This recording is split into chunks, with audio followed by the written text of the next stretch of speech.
Hello Benderheads, my name is Nahuel Berich. I'm talking to you from Argentina. This is one of a few videos that cover several tips that may come handy during the production of game assets or textures. These techniques in particular were used at the first game that I have worked for, a little game for mobile devices done inside Unity. You can find a link to download it in the box at the box below, at the description box below. In this particular video we want to talk about orientations, but to do this a little dynamically, for the ones who knows about what am I talking for, I'm going to leave you this quick tip, and I'm then going to explain in more detail for the ones who doesn't know what is this or how can be used. If you take any object, in this case a cube, you can easily create custom orientations. I'm going to turn into cycles. Let's rotate this cube. Hitting Ctrl Alt Spacebar. Alright, you have there, it generates a custom orientation taking the set of the object at the rotation set of the object, the original rotation axis, and generate a new orientation transform that can be used at any object in the scene. As you can see, if I select anything, at this moment everything has its orientation, his origin point at 0, 0, 0. That's why that is there. But if I create any object, you can see that it keeps the same orientation as the cube. This is also useful at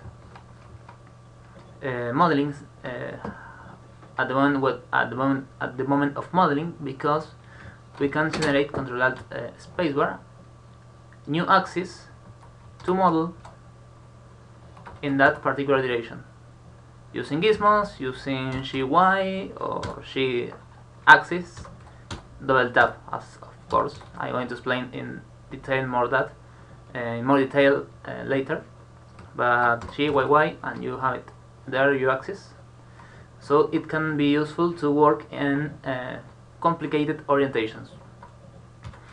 If you want to delete these new custom orientations, you have to go to the properties shelf at the right side, or hitting the N the N button, the N at the keyboard, and you will open it, and around here you will find transform orientations, and from here you can select any one of the custom orientations and then delete it. Alright, so this one was the tip for the ones who have some experience using this. Ctrl Alt Spacebar, generate custom orientation from the object that it's selected. Okay, now if you come this far and you are happy with the tip, thank you for watching, and see you next time. For the ones who doesn't know about this, or doesn't have a clue about what am I talking, for the ones who doesn't have a clue about what am I talking about, probably that was wrong, but I don't know, doesn't matter. For the ones who has less experience, I'm going to explain what it's this transform orientation about, and what is all this chit chat about axis and set and etc, etc. I'm going to create an object here. Alright, let's isolate it. I said isolate, there you go. Now I have here my weird ball, okay, and now I can move the ball in X, Y, or Z, depending on which axis I want to move it. Also I can rotate it in Y, in X, or in Z. But notice that if I rotating this object in Y, and you can see here that the rotations are not 0, 0, 0, 0, 0, 0, you may notice that the axis doesn't change. Why is that? That is because the transform orientations are set to global. This means that uses the global axis of the world to align the orientations. If I turn here the Z, okay, we can see that Z is vertical, Y it's from to back, and X is from the side. Yes, I don't know if you can see that red line there, but that is what it's been taken for the orientation of the rotations and movement translation of the object.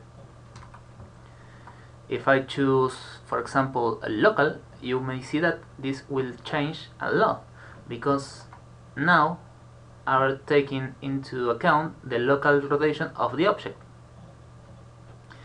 This becomes a little more confusing when I turn it into gimbal. Now we can see that rotations axis now overlaps a bit each other, and this it's a problem for animators, and this won't be covered in this tutorial because it's a complex thing to explain. This brings to something called gimbal lock, and I'm not going to talk more about it, but this is something that animators should be aware of. In this case, we're going to stick to local and normal. This object, you won't see any difference from normal to local, but you will see in a moment when I get to edit mode. Also, we have view, that you can see that the Z axis is aligned with the view. I can rotate around it, and this is quite practical while you are working and you have a custom transformation from the axis viewpoint. I most used to do it directly pressing R, because I don't use this transformation gizmo a lot. I usually use SRG to scale, rotate, or move. But returning with the custom transform orientations. As you can see here, the local orientation axis is in this direction. Okay, this is the Y orientation axis. Sorry, the Z. There you go. Orientation axis. If I would have several objects that I would want to rotate and that same orientation axis for some reason, it would be very difficult, because I need to align first the Z axis, and this will probably change my object or the thing that I want to see, or maybe I have to come here on the rotation and align it very well using orthographic view, because if we are in the perspective view, the alignment, the angle will change. Then turn to view, and well, we may rotate the objects in the same axis. If we have this local, we can go to here, hitting N to open the right panel, and under transform orientations we have a plus. If we hit that plus, this will generate a new custom transform orientation. This new custom transform orientation, that you can name like I want this set, okay, can be used to rotate or translate other objects rather than the original one that we have control. So I can click on all the objects, independent origins, and rotate on Z, and what's happened here? We have set the rotation, the transform orientation to I want the Z, and I click RZ to constrain the axis rotation, and it's not rotating in the angle that we want to. This is because rotation has two states. If we hit, let's go to the basics first. Okay, if we hit G, we translate. Okay, we start the modal translation. If we hit S, we start the modal scale to scale objects. If I move my mouse cursor, you will see how the object scales. If I hit R, we start the rotation modal, as you can see here. And if the cursor is closest to the center origin of the object, the rotation will be faster. If I go further away, the rotation is going to be slower. If I hit R, you can see down here at the header that the header changed and set rotation and the angle of rotation in the direction of the viewport view. So now I'm rotating the object aligned to the viewport.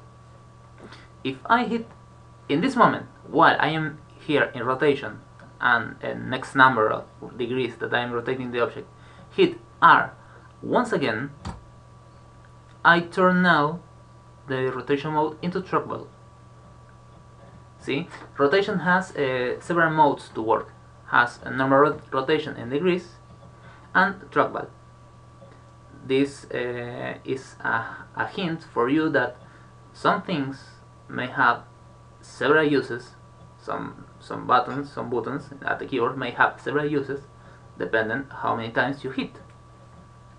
Okay, let's return to the normal rotation. Now I am rotating aligned to the viewport, as I said before. Okay, aligning with the viewport. But if I hit X, Y, or Z, this will constrain my rotations to those X's. So if I hit X at the keyboard, you may see that red line appearing, and my rotation axis is going to be only on that axis, only X. If I hit Y, the same. If I hit Z, the same. This is the way to constrain rotation axis to rotation of the object to a certain axis.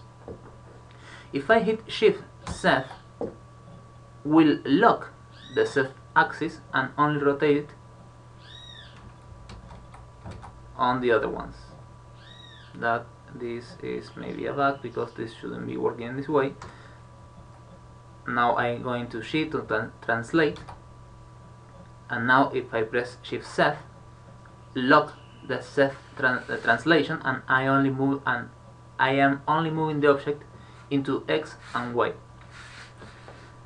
Okay, if that was understood, let's go a step forward. If you don't understand that, please turn the video a few minutes ago, rewind the video, I'm sorry, see it again and try to understand it. If you don't understand that, it's going to be very difficult to continue. Now, if I hit R, I start rotation mode, and hit Z, and hit Z again, nothing happens. Okay? But what am I seeing down below? If you check this area here down below next to the degree number, if I hit Z, it says along global Z, okay, using my global Z axis. If I hit Z again, it will change to local. Alright, this is because the locks has two modes. The first one is always going to be global. Alright? Now I'm going to turn a bit my box, and I'm going to change the transform orientation to local. If I hit now R to rotate and Z to constraint, you will see that the Z axis is vertical, taking the Z axis from the world. But if I hit here rotation degrees and along global Z, I hit Z again in this precise moment, now the axis of constraint is going to change to the local Z of the object. Okay? Remember, any transformation, scale, rotation, or translate, SRG, it's going to have X, Y, and Z as constraint axis. The first time you hit any of those letters is going to be global axis. The second one is going to be the one you have selected here. Alright? Now, if this was understood, I'm going to select 3 objects again. I'm going to set the transform orientation to I want this Z. It was the one that we created before. And going to start rotation mode, rotation operator, pressing R. Alright, now the objects are rotating aligned to the view. I hit Z. Now the objects are rotating along the global Z axis. And if I press Z again, now they are all rotating around the Z that we have configured or taken or set up from the local orientation of our ball. Right? So this is the trick around orientations. R to start rotation. If we had R again, we will start trackball that doesn't have any constraints, so you won't probably want to use it. But if you use any constraint like X, Y, or Z, first time you hit the shortcut, it will be the global axis. Second time, it will be the selected axis, the selected orientation axis. This is handy for objects, but also for modeling. Why? Because if you have a cube, I'm going to take this axis out, you will have the cube orientated at the Y and X axis, and it's going to be relatively easy to move things and put things together. Okay, put that one there, and if I want to move it upwards, I took it in Y, constraint, and move it. But if you have something like this, that it is in an angle, and you can't change it because the model was done in a different program and then was exported and then brought inside Blender, and from there you have to redo the topology and some lot of things that I don't want to remember. This become very, very handy because I can take this face. Okay, I can hit Control Alt spacebar, or if I actually can't remember well where is the option, but you can come here and hit that plus button and it will create it for you. It's the same. That is the shortcut for that for that icon. Vamos a ponerle acá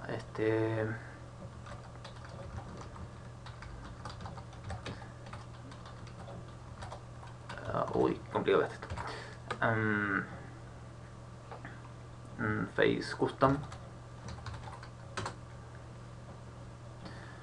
And then if we want to, for example, generate a new topology to, I don't know, replace this wall or add some detail, we can easily done this.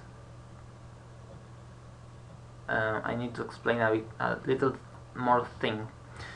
When you create this custom orientation, it's going to take the tangent of the face. If we see this, we can see here that faces have normals, these little lines.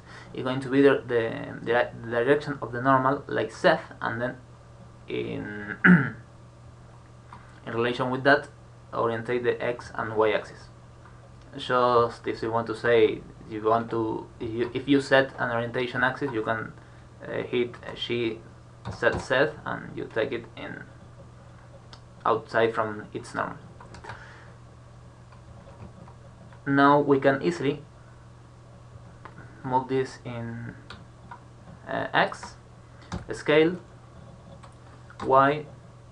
You remember that constraining the axis once, it's going to constrain to the global Y axis. I hit Y again, and now I'm constraining to the new custom orientation axis. And from here I can add maybe a detail for this wall, and it's going to be aligned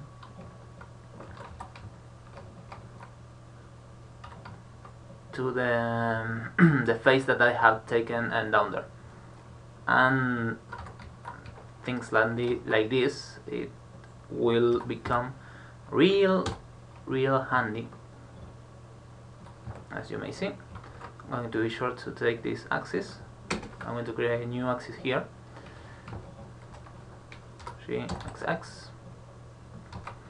XX. Come on, choose. I don't have more space to move. And this is it. This is the deal with axis orientations inside Blender, and a really confusing subject for the one who doesn't use this a lot, and for starters. But it's a really powerful tool to have this the dual control over rotations and locking axis. So I hope that this video tip tutorial extended for new users, I don't know how to recall this, be useful for you, and see you in the next one. Bye.